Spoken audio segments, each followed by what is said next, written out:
Et puis on termine ce journal avec tout autre chose et ce festival de théâtre amateur ce week-end à Lille-Vive. 5 compagnies de comédiens organisent ce rendez-vous baptisé « Il était une fois » afin de découvrir quelques pièces mémorables et peut-être aussi de futurs talents de la scène. De vendredi à dimanche, 6 pièces seront jouées. Le répertoire oscille entre Alfred de Musset, Daniel Russo ou Samuel Beckett.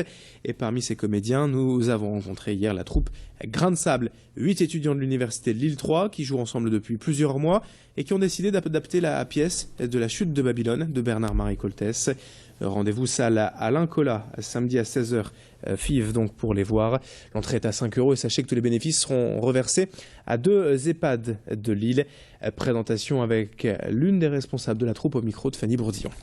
L'histoire de fond n'est pas drôle. Après, c'est vrai qu'on a essayé de travailler sur le fait que même une pièce tragique peut avoir des côtés comiques. Et donc, on essaye de trouver quelque chose d'un peu humoristique. En fait, elle raconte la vie un peu fantasmé d'un tueur en série italien qui a sévi en France à la fin du XXe siècle, qui s'appelle Roberto Succo, qui a fait plein de victimes, ses parents, des gens qu'il ne connaissait pas et tout ça. Et donc, la pièce, en fait, prend des moments de sa vie et les met en scène de sa première évasion de prison jusqu'à sa mort.